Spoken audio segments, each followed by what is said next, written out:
Счет погибшим в результате мощного землетрясения на юге-востоке Турции уже идет на сотни. По последним данным, жертвами в самой Турции стали более 280 человек. В соседней Сирии более 350. По словам властей, эти цифры будут расти.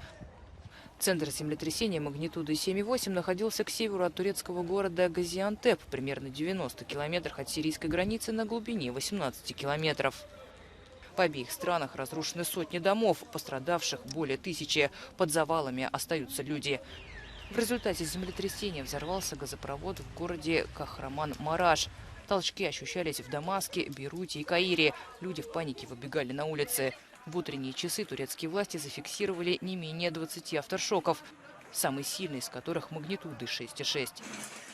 По словам властей, это самое сильное землетрясение с 1999 года. Тогда погибли более 18 тысяч человек.